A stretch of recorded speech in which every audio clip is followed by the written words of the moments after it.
Welcome to the Jaren Jarvis channel. I am Jaren Jarvis.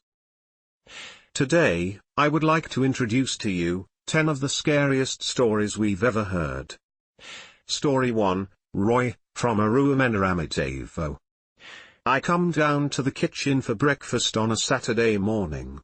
My mom and my sister are already up, and they look exhausted. My mom asks, "Did you sleep all right?" "Yeah," says I.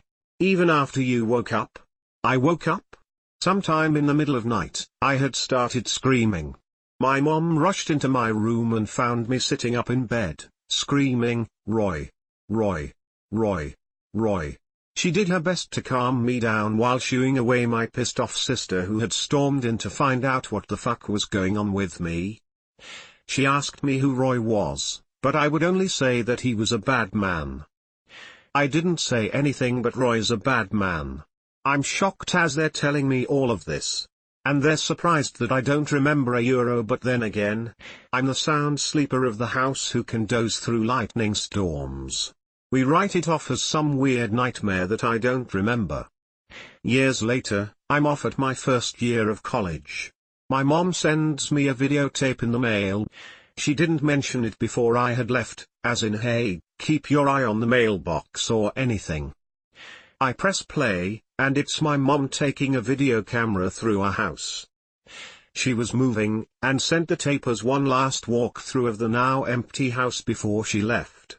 It was sweet and a little tear-jerking, until she said, "So, here's something you might find interesting," when she approached a closet in her bedroom. This closet, aside from being the hiding place for all the Christmas gifts, was also always packed full of old luggage and other odds and ends. You could only go 3 feet in before you would have to start climbing on things to go farther. She goes in with the camera and I see that there are purple crayon drawings on the wall, down at the height where a small child would draw. There are random scribbles, some stick figures, something that may have been a dog. I was already puzzled, because I had no memory of ever playing in this closet and I don't know how I would have drawn on the walls when they were, in my mind, always covered. Then the camera comes to a word on the wall. Roy. And my mom must not have remembered that night. She said on the tape, "Roy. I wonder who Roy is." Story 2, You Finally Found Out, from Brazil. Long before I was born, my parents were renting a house in a different part of our state. My mother never really liked the place. Something just seemed off to her. The feeling still hadn't gone away even after a couple of months of living there. In fact, as time went on she began to feel even more ill at ease. She chalked it up to paranoia. My father's schedule was shifted and he was placed on night duty.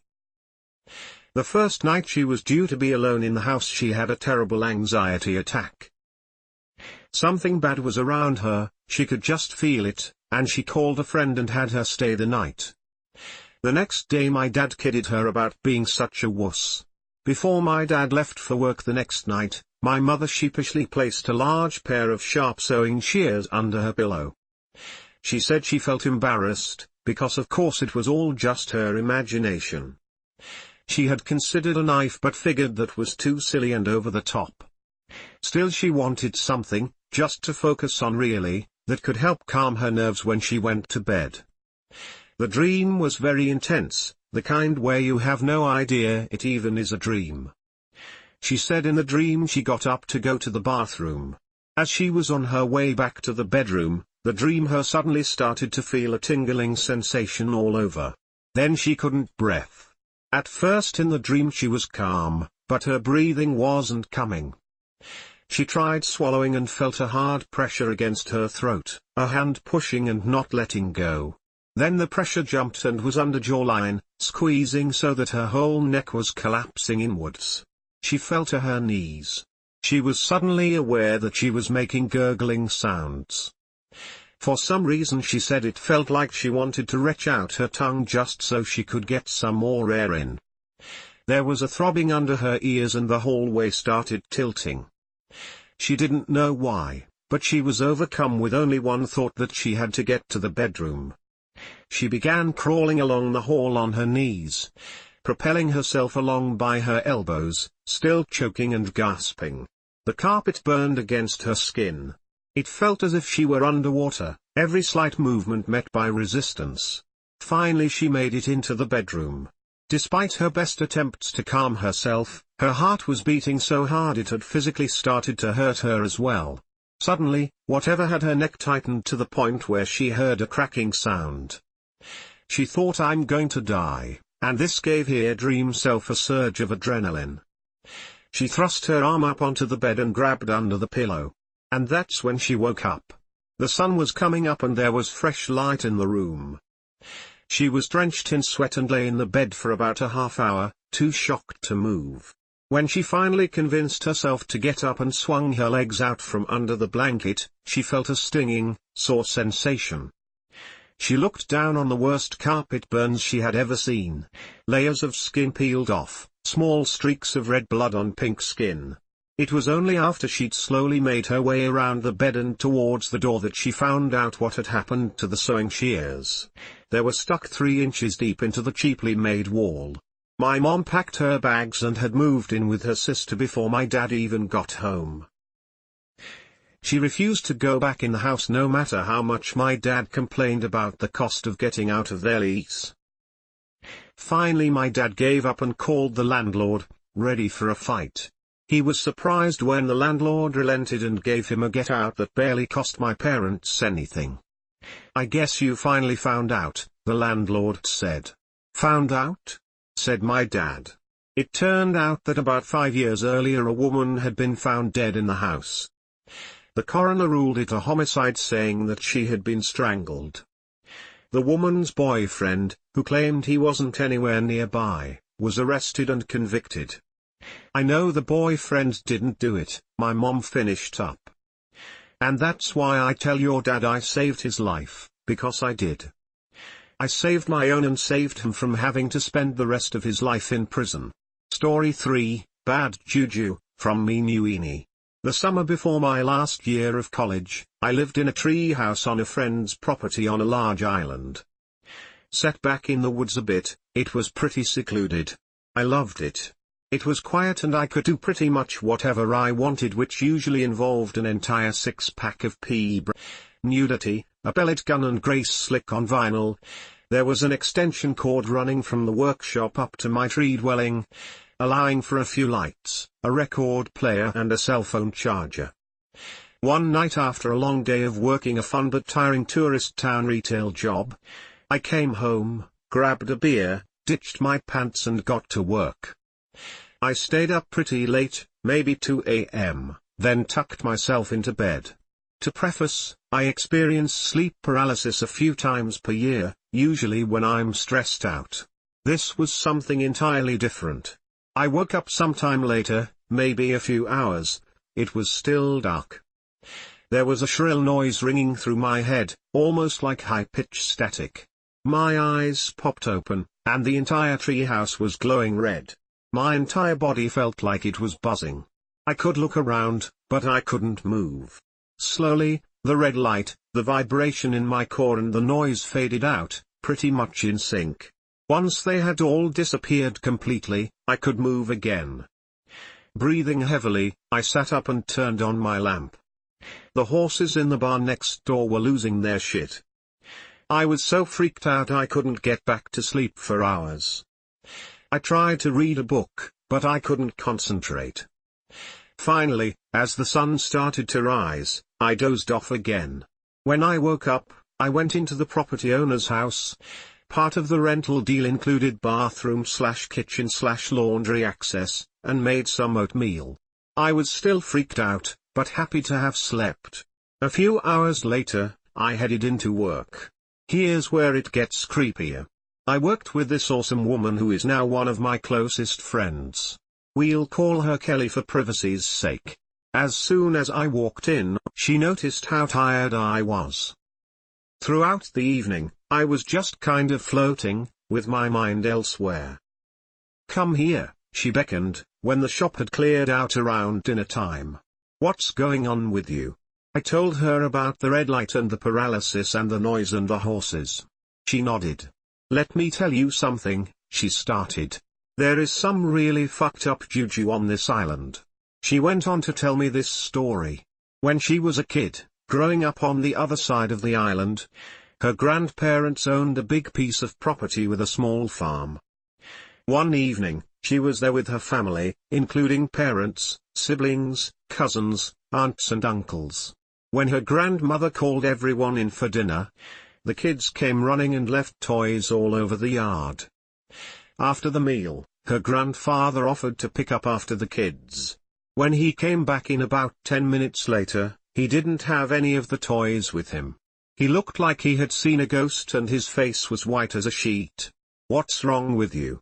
her grandmother asked him. He shook his head and went straight to bed.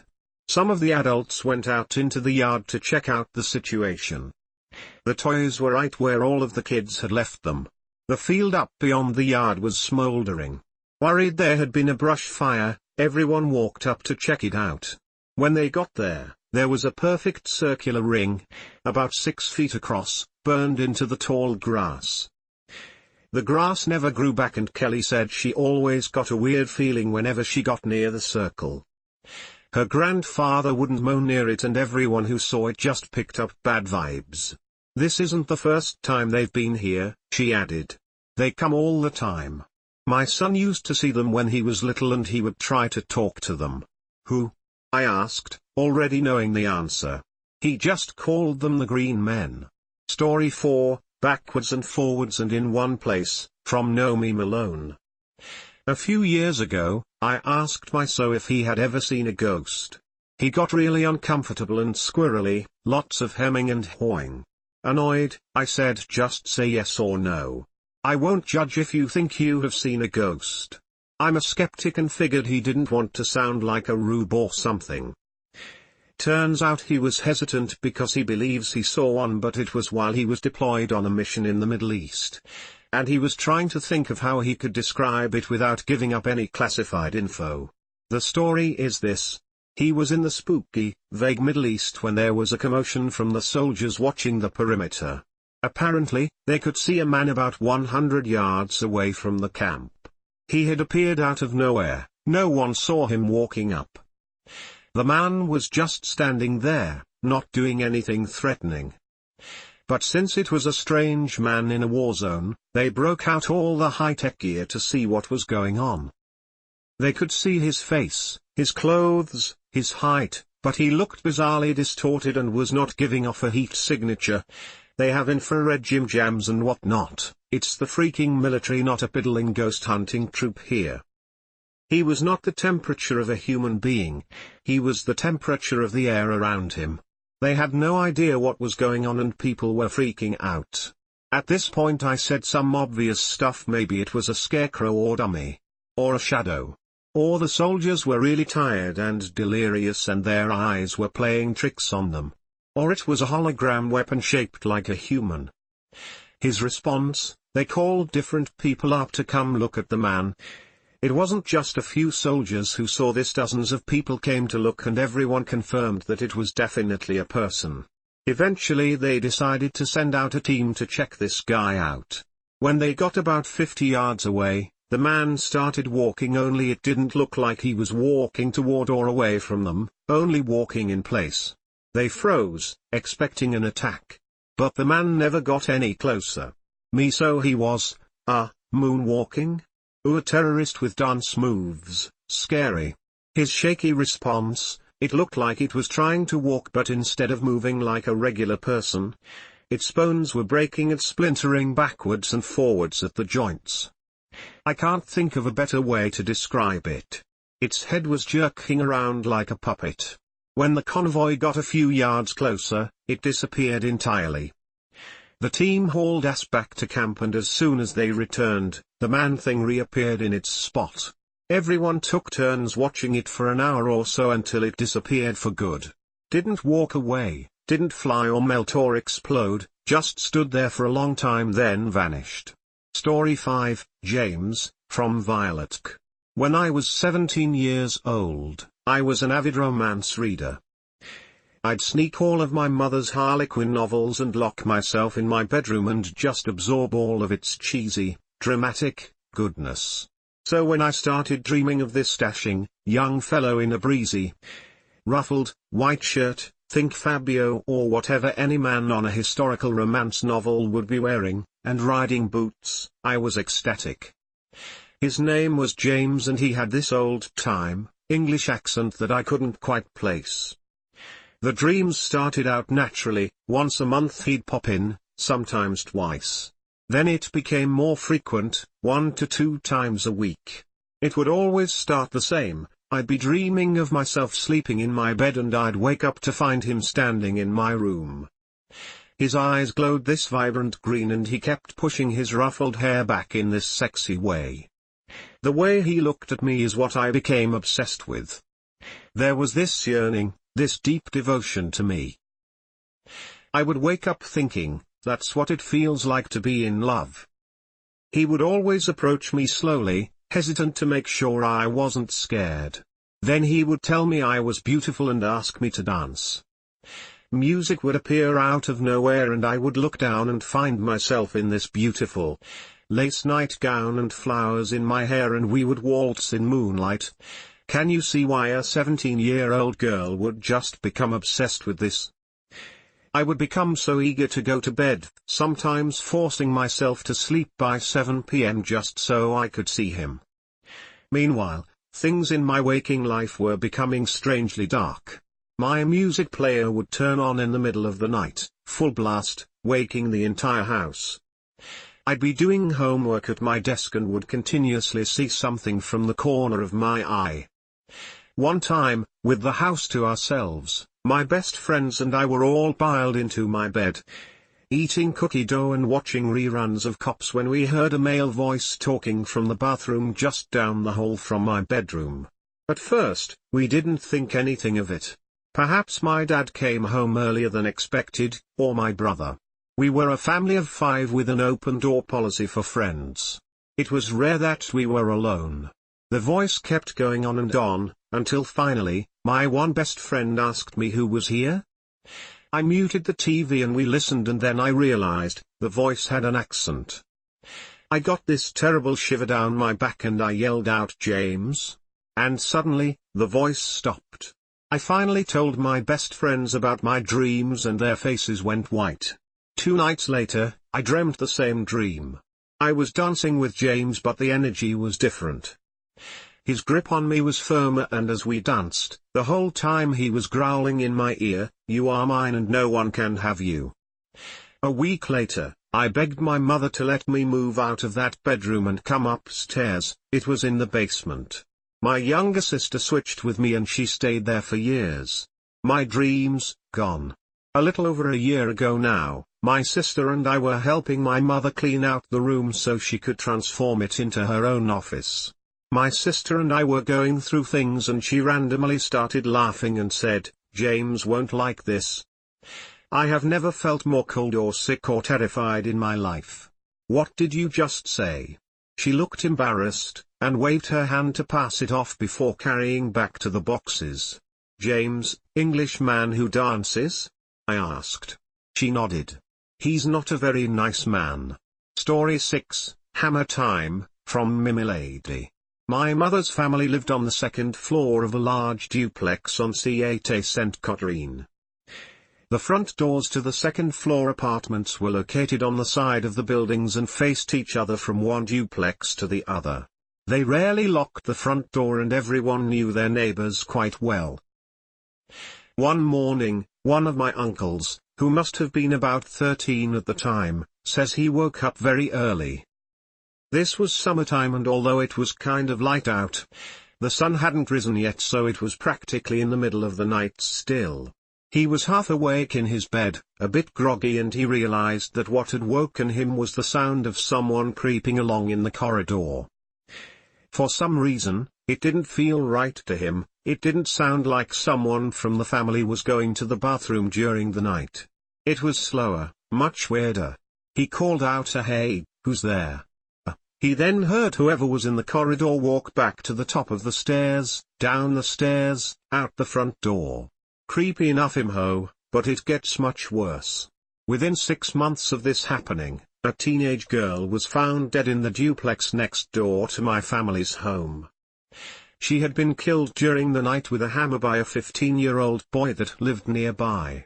He was known by all the other kids of the neighborhood, and my mother remembers him as being very quiet and always kind of looking down or away whenever you would look at him.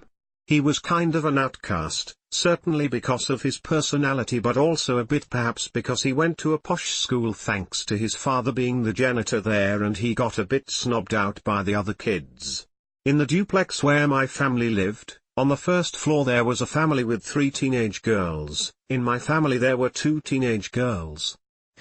I guess he knew where to look, and I guess he must have been lurking around for a good while before deciding that it was time to take the hammer out. He killed himself in hospital or jail while he was still very young. Story 7, Chirp, from 3B. When my friend was about 11 or 12, she went to an all-inclusive resort with her family. This was one of those big places, with several pools, restaurants, kids areas etc. Her dad buys walkie-talkies, one for her and her brother, and one for the adults. This was before cell phones were a big thing, so that they can stay in touch if the kids want to do their own thing. One night, her parents and her brother go down to the restaurant for supper. My friend isn't feeling well, so she asks to stay in the hotel room and watch a movie. They agree, giving her the walkie-talkie for emergencies. She's up there for an hour or so, checking in periodically with her dad, just to say hi, ask what they're eating etc. She starts to feel really sick, and says to her dad, "Hey, when will you be back to the room?" Her dad answers back, "We're coming up right now, sweetie. I forget the room number, could you tell me what it is?" As soon as she's about to answer, her dad's voice cuts in, "Hey Chirp, we're coming up right now, we brought you some cake, see you in 5. She knows the second one is her dad, because he always calls her Chirp. She locks the door. When her parents get back, they say they haven't talked to her all night. Story 8, Goat Man, from Banana Butts. The upper back half of my parents' house is haunted. Or possessed. I don't know, but it's wrong up there. When you go upstairs and open the door, there's a large room with a walk-in closet, about 700 SF. There's a hallway to the right with a little bathroom, and then a door that leads to the other half of the upstairs, another 700 SF or so, and with 2 little doors to attics on either side of the room. The light switch to the room is outside of the room, meaning to turn on a light from the bed by the window, you have to get up and walk about 30 feet, open a door, reach your arm out and turn on a light. In 1999, when I was 17 and my brother was 15, he lived in the upstairs part of the house, obviously very choice as it's basically its own house just without a kitchen, and I lived in a bedroom downstairs. One day, he ran downstairs and asked me if I wanted to change rooms. He said his knee injuries hurt too badly to go up and down the stairs all the time and asked if I would like to switch rooms. Of course I said yes. Fast forward to a few months later. It's a school day and I am in bed.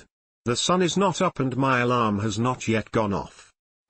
I wake up, and I don't know why I woke up, as I am a heavy sleeper who needs a lot of hours. I felt something near my bed. I rolled over to see who was in there, assuming it was one of my parents or a sibling or something trying to wake me up, and I see a life-sized crucified Jesus on my bedroom floor, living and evil with dark green eyes that glowed. It was obviously not Jesus, just some kind of thing taking on a shape and existing there, trying to scare me. I stared at it and the eyes locked on mine and the cross rose up to a vertical position, slowly, until the life-sized crucified Jesus was before me, radiating hatred and anger and loathing and disgust. I wanted to turn a light on so bad. To do that, I would have to get up, run around him, make it 30 feet, open a door and turn on a light. I pulled the blanket over my head and waited for the sun to come up and tried to pretend I had a nightmare and none of it was real. I got a lamp and put it next to my bed. 1 year later and I am a senior in high school. I have put my mattress on the bedroom floor so that I can bang with wild abandon without my parents hearing my bed creak from the family room down below. My boyfriend and I bang it out and then roll opposite directions on the mattress to fall asleep. I don't know what time it was, but it wasn't daylight yet, when I woke up. I woke up because I felt something breathing on me. When I opened my eyes, I could see a man's face, illuminated by the neighbor's outdoor lights and a street light, very close to mine. There was a man down on the floor with his face near mine and his eyes were black. Solid black, any part that would have white or color was entirely black and shiny. He had dark, ruddy skin and very hard, craggly features. Like a very square jaw and deep lines in his face. He was not wearing a shirt. He had muscular arms. From the waist down. Dude was a goat. He had freaking goat legs. I screamed and screamed and screamed, my mouth and eyes open wide, terrified. And no sound came out. As I was screaming, the goat man, face inches away from my own, eyes still locked on mine, opened his mouth to mock my scream, no sound coming out of his mouth either. I closed my eyes and shut them and counted to 60. When I opened my eyes again, he was gone. My boyfriend rolled over in bed and said, "What the hell was that? What do you mean? What did you see?" I said. I kept trying to move and trying to get up and I couldn't move. It's like my body was being held down and I couldn't move. I tell him he must have had a nightmare, because I want to believe none of this is real, and we go out and meet some friends. The next night, as I slept on the floor mattress, too lazy to put it on and off my bed every day. Why bother? A large hooded figure, maybe 10 feet tall or so, wearing a head-to-toe black cloak and with no eyes or face, just darkness, floated through the door from the other room and toward me. It faded before it got to the mattress. I didn't tell anybody because I thought I must have had a night terror or lucid dream. I didn't care that my boyfriend had felt immobile at the same time I saw the goat man. I assumed we had simultaneous nightmares because how could any of this be real? I had friends come over who would walk into that room, feel cold and get goosebumps on their arms and want to leave. Downstairs in the family room, we could often hear the sound of heavy feet walking around in my bedroom above us. A few years later, my brother and I are hanging out. I have never told him or anybody else about this stuff. He says he wants to tell me something and he's sorry and to not be mad. I say okay because yes, my brother and I generally don't get mad at him anyway, so who cares? He tells me that when he still lived upstairs, he was in the front room playing FIFA and he heard a woman screaming in the back room. He got up and went to look in that room and see WTF was going on. When he opened the door and turned on the light, the little attic door on the left had streams of blood coming out from around the tops and sides, like the blood was seeping out of the door frame. The screaming was coming from inside of that little attic.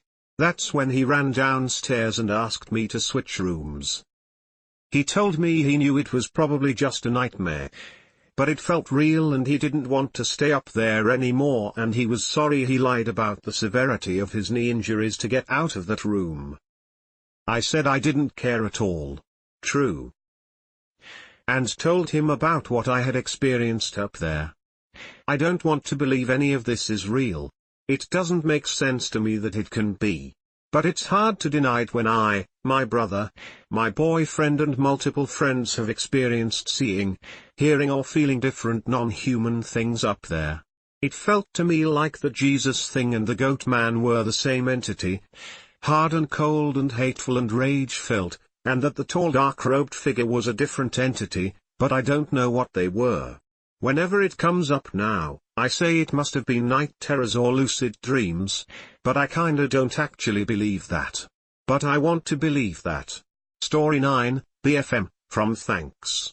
We bought a 50s bungalow a few years ago. The original owner had passed and we were the first people to live there since. My daughter's bedroom was on the far side of the house from mine, and was always colder than the rest of the house. We chalked it up to poor insulation in that room. Every night I would hear her talking to someone, just thought it was baby sleep babbling. She was about 2 at the time. Then she started talking to someone in the daytime too. I asked her about it, she told me it was the blue-faced mommy. The mommy wanted to play peekaboo with her all the time, and wouldn't leave her alone. She said she would wake her up in the night to play peekaboo. It freaked the shit out of me. I talked about it with one of the older ladies in the neighborhood, who knew the original family. Apparently their oldest daughter had suffocated herself in the house after giving birth to a stillborn child.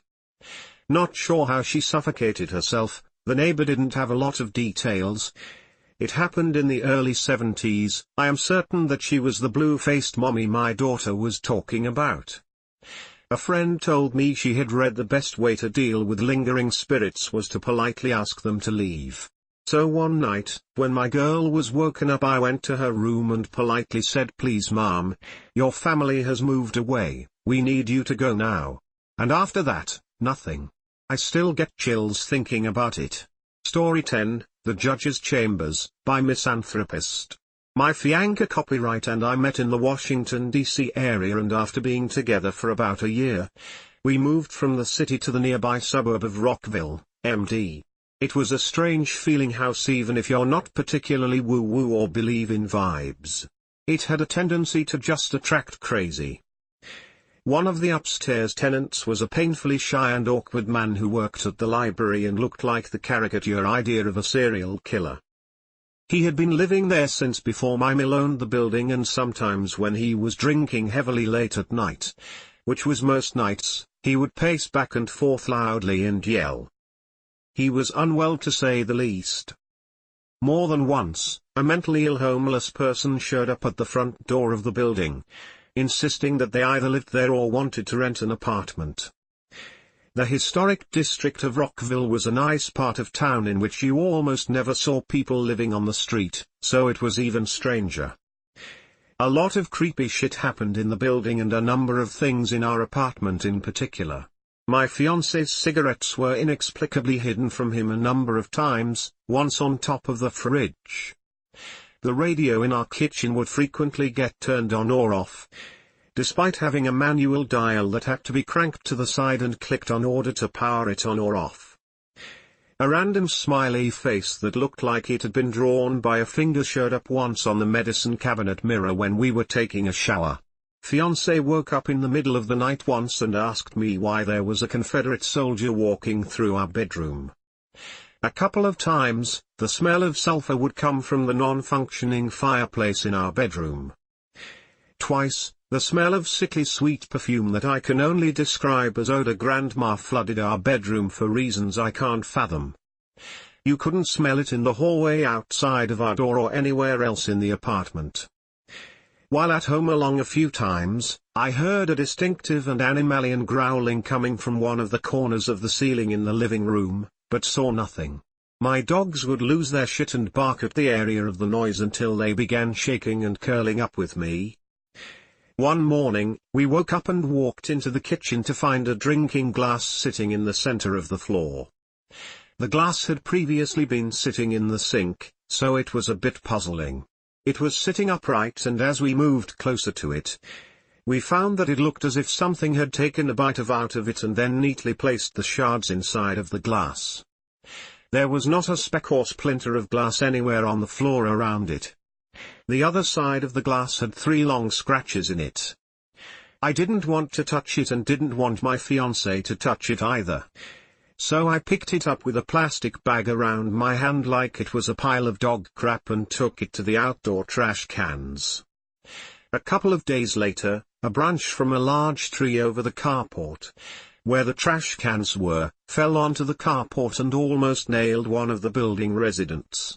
If we burn candles in our bedroom, for some reason they would burn so high and hot that it made the room unbearable to be in, even if there was no heat on and it was cool outside. This is in a very large bedroom with a 14-foot ceiling. I've been prone to issues with depression and anxiety since my childhood years, and even though I loved that beautiful building, living in it was not good for me. Even when we weren't stressed about weird stuff happening there, We fought a lot more when living there, we got sick a lot more, and had just plain bad luck. My fiancé had to go back on medication for depression for the first time since before we'd moved in. We learned at some point that the house had once functioned as a halfway house for psychiatric patients transitioning out of a huge sanitarium that had been open nearby from 1910 to 2001. The sanitarium was called Chestnut Lodge. About 3 months before we moved into that house, the abandoned Chestnut Lodge building burned down and collapsed. A developer ended up buying the land and building very expensive housing on it, calling the development Chestnut Lodge after the facility. Apparently the sanitarium was an inspiration for I Never Promised You a Rose Garden. We didn't find out until we were moving out a couple of years later that the scary upstairs neighbor originally moved in as one of the last halfway house patients. My mill sold the house a while back, but it took over a year on the market to finally get bought out.